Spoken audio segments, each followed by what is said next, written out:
Chegando na área, mais um corte motivacional para você. Deixa o like e se inscreva no canal. Eram concorrentes, eu poderia decretar um lockdown no Brasil todo. Alguns senadores procuraram, faz o lockdown em todo o Brasil. Não fiz.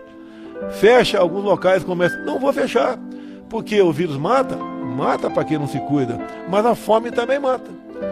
E tanto é que na economia, né, se não fosse programas adotados pelo governo em 2020, a economia teria colapsado no Brasil. Estaremos aqui um país aí entregue à miséria. E você pode ver, quando quase todos os governadores obrigaram o povo a ficar em casa, quem tinha salário, servidor, foi para casa até, né? Tudo bem. Agora, quem não tinha, ia fazer o quê para sobreviver? Nós descobrimos que tínhamos 38 milhões de invisíveis, pessoas que nunca foram numa agência bancária. Viviam aí vendendo aí churrasquinho de gato, água no sinal, picolé no estádio de futebol, etc., biscoito na praia. Nós corremos com o auxílio emergencial. Por quê? Se você não desse algo para eles, eles iriam para as ruas fazer o quê? Invadir supermercado. Teríamos um caos no Brasil. Não tínhamos como garantir a lei e a ordem no país. Então corremos com o auxílio emergencial, que chegou a R$600, né? No valor final, que até foi decidido pelo nosso líder, o Major Vitor Hugo, que é deputado federal nosso por Goiás, R$600. Isso equivalia a 50 bilhões por ano de endividamento para o Brasil. Mas no momento, por mês. Falei dia? Desculpa aí. 50 bilhões por mês o endividamento nosso. Então, isso salvou a economia por tabela. Porque esse dinheiro que acabou indo nas mãos de 68 milhões de pessoas, era diluído no mercado. Então isso voltava em forma de impostos também, geração de empregos. E terminamos 2020, acredite, com um saldo positivo em carteira assinada. 2014, 2015, eu desconheço qualquer crise nesses 2 anos. Tivemos uma perda de 3 milhões de empregos no Brasil. Em 2020, mesmo com pandemia, tivemos um saldo positivo. Agora, o que baixou muito foi a informalidade, os invisíveis. Esses perderam quase tudo. E eu fui aqui para trás do povo. Várias semanas, continuo até hoje, né? Entrando nas casas das pessoas, vendo como elas sobreviviam. E realmente a situação era caótica para eles. O auxílio emergencial salvou essas pessoas. Entrando nesse assunto, o senhor pode falar um pouquinho do que você achou do governo Dória nos últimos anos? Eu posso falar pouca coisa dele. Em 2020, quando nós diminuímos os impostos de centenas de produtos, ele aumentou os impostos. Tá? Ele adotou uma das políticas mais agressivas de lockdown, de isolamento social. E se for ver o número de mortes por 100 mil habitantes, foi um dos estados que mais morreu gente. É mais uma prova, com estudos de fora do Brasil até, que essas medidas não tiveram qualquer amparo científico. Então foi um desastre o que aconteceu em São Paulo. Agora, São Paulo diz, eu não acredito em pesquisa, né? Acredito quando converso com as pessoas. Todo mundo conversa em São Paulo, ninguém é simpático a ele. Tá? Então, eu acho que é uma página virada. Ele usou meu nome por ocasião da campanha, não autorizei a usar meu nome.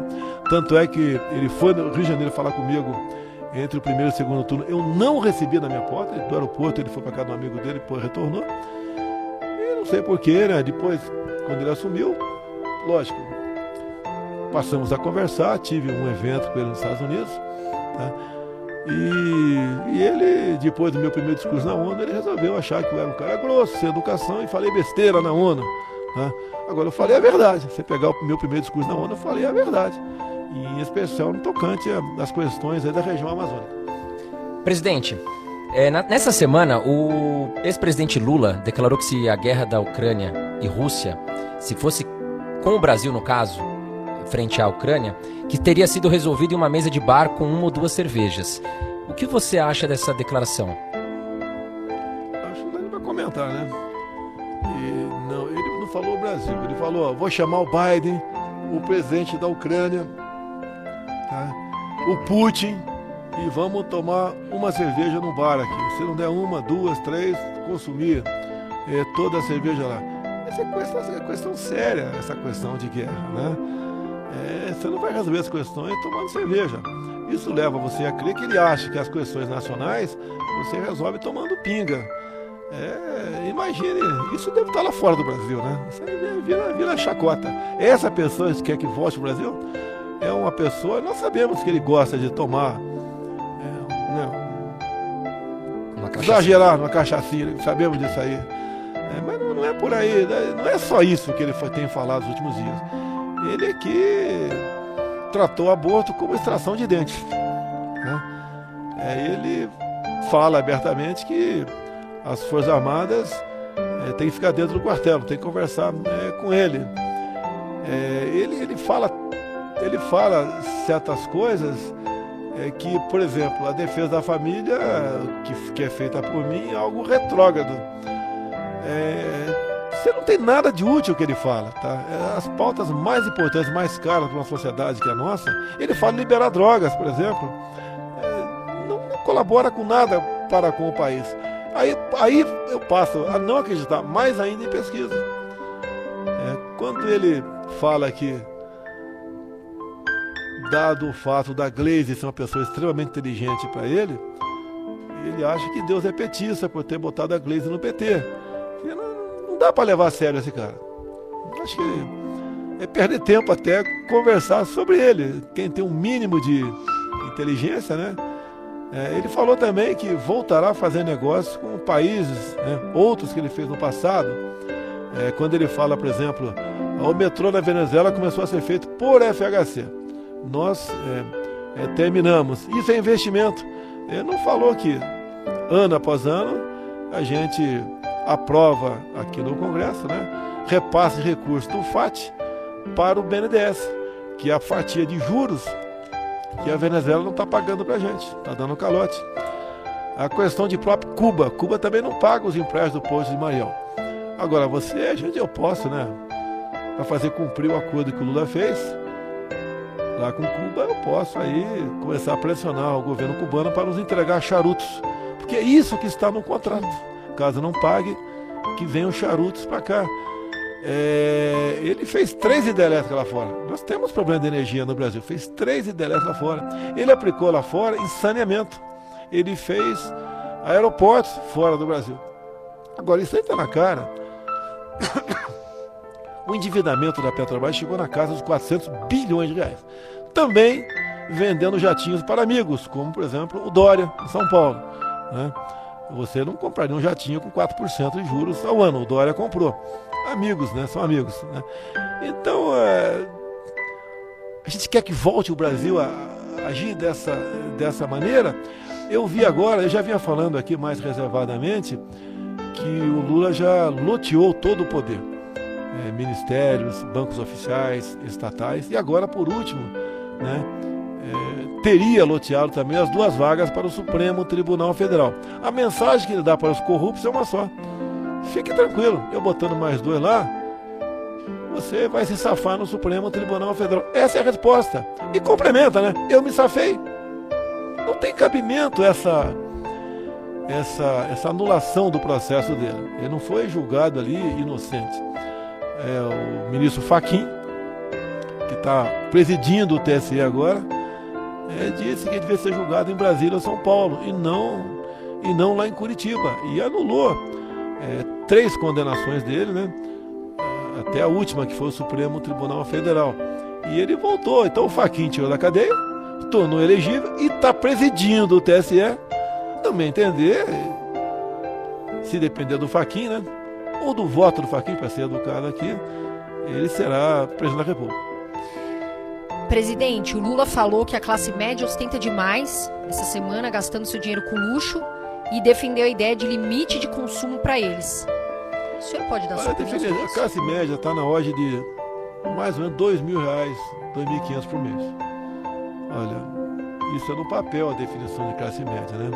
E ele fala também, se eu não visse as imagens, eu não ia acreditar em vocês, com todo respeito a vocês dois, né? Eu vi a imagem e ouvi ele falando, né? Não pode uma pessoa da classe média ter dois televisores em casa. Imagina, eu quero ver o futebol à tarde, minha mulher quer ver um filme e o filho quer ver um outro programa qualquer. Só tem uma televisão, como é que fica? Eu vou sair de casa? Vou para casa do vizinho? Ele não tem noção do que fala. Não existe consumismo no Brasil. Tem gente, inclusive na própria entrevista ele fala, de repente o cara resolve comprar uma lancha de 400 milhões de dólares. Ele falou isso também. Por classe média, 400 milhões de dólares. Quisera eu, né, que a classe média tivesse esse poder aquisitivo todo no Brasil. E ele diz que a nossa classe média gasta mais, né? Consome mais que a classe média europeia. Você não dá nem para discutir. Você lembra há pouco tempo, ele falando com o presidente ainda, olha, quando andava com o Jaime Lerner pela Europa, eu falava, tem 25 milhões de crianças na rua. Lembra desse vídeo? Sim. Daí que ele complementou. Daí o Lerner me chamou para um canto e falou, olha, não tem tudo isso, crianças na rua, senão você estaria tropeçando em cima de crianças. Daí ele falou, não, eu falava não, o pessoal aplaudia, eu falo. Eu quero continuar falando, mentindo cada vez mais, mostrando aí que o Brasil poderá ser um paraíso com ele. Agora, o nosso governo, nós temos teto de gastos, definido por emenda à Constituição. Ele não tinha teto de gastos, ele podia gastar mais, fazer aventuras, endividar o Brasil, como endividou, né? Quando eu falo para vocês, BNDES 900 bilhões, ou melhor, Petrobras 900 bilhões, BNDES 400 bilhões, esse somatório 1.300 dá para você fazer aproximadamente 90 transposições do Rio São Francisco. Olha como esse país é rico, como ele era administrado. Agora você chega num ponto de endividamento, igual você começa a comprar fiado no teu bairro, vai chegar um dia que o cara lá do supermercado, da mercearia, da pastelaria não vai vender mais fiado para você. Você não vai ter gêneros alimentícios em casa. É a mesma coisa que vai acontecer no Brasil. Igual a Argentina, igual o país agora da Europa, não por causa disso, né? A Argentina, a questão ideológica pesa bastante nisso. Na Europa, outras questões. Consequências do Covid, consequências da guerra da Ucrânia. Senhor presidente, por muitas vezes o senhor é criticado por veículos de imprensa ou por deputados por fazer alguns tipos de acordo com o centrão, digamos assim. Eu queria que você explicasse, o senhor presidente, o porquê é tão difícil aprovar pautas dentro do governo e se é necessário fazer alguns tipos de acordo para conseguir aprovar pautas que possam beneficiar o povo brasileiro. Antes das eleições, eu tive na Jovem Pan, num programa, e me fizeram uma pergunta semelhante à tua. Eu falei, olha, eu vou ter que negociar com o parlamento. São 513 deputados, 81 senadores. Eu não vou ser ditador. Tá? E o Centrão, na Câmara, né, equivale a aproximadamente 300 deputados federais. Então, se aprovar qualquer coisa, em especial emenda à Constituição, passa por eles. Agora, o nosso relacionamento não é como no passado. Alguns cargos, né, foi dado por partidos de centro. Sim, não vou negar isso aí. Tá? Agora, nós temos esses filtros todos em qualquer órgão, né? Temos esses filtros todos para evitar qualquer desvio, qualquer problema que porventura venha a acontecer. Então eu convivo com o partido de centro. Agora, uma coisa importante, né? O parlamentar lá atrás passou a ter orçamento, emendas individuais impositivas. Cada parlamentar hoje em dia tem 15 milhões de reais. E ele destina a sua base. Depois o parlamento aprovou lá um projeto que é conhecido como RP9. A imprensa chama de orçamento secreto. Ou seja, uma fatia do orçamento de aproximadamente 15 bilhões também fica também com o Congresso Nacional. E quem decide para onde vai esse dinheiro são os parlamentares. E quem dá a canetada final é o relator do orçamento daquele ano. Então, quando chegou para mim, eu vetei. Tá? Voltou para o Congresso e derrubaram o veto. Derrubou o veto, passou a ser lei. Tá? Depois ele foi questionado no Supremo. A ministra Rosa Weber deu uma liminar derrubando o RP9, as emendas secretas, segundo a imprensa, né? E depois ela viu que estava de acordo comigo, né? Voltou atrás e o Supremo diz que é constitucional. Então essa é outra parte de emenda, ajuda a acalmar o parlamento. O que eles querem, no final das contas, é mandar recursos para a sua cidade. Não tem nada a ver com isso. E quando falo em orçamento secreto, é mau caráter, né? Falta de caráter por parte da imprensa, porque é publicado no Diário Oficial da União. Eles têm acesso a tudo que é feito com esses aproximadamente 15 bilhões de reais. Senhor presidente, falando um pouquinho do que aconteceu no Lollapalooza, que é um evento muito grande, nós vimos a Pablo Vittar levantar a bandeira do Lula e depois gritar no palco fora Bolsonaro. Eu queria saber se é verdadeira a questão que eu vi uma notícia falando que antes do seu governo foi aprovado 186 milhões aproximadamente para o evento Lollapalooza, e se o senhor tem mágoa da Pablo Vittar pelo que aconteceu. Olha, eu não tenho o valor exato aqui, mas se gastava por ano com a Lei Rouanet em torno de 1,5 bilhão de reais por ano. Nós demos um corte enorme desde quando assumimos aqui o governo. Nessa questão, o partido PL, o meu, entrou com uma ação contra ela. Quando eu fiquei sabendo, eu liguei e mandei recuar da ação.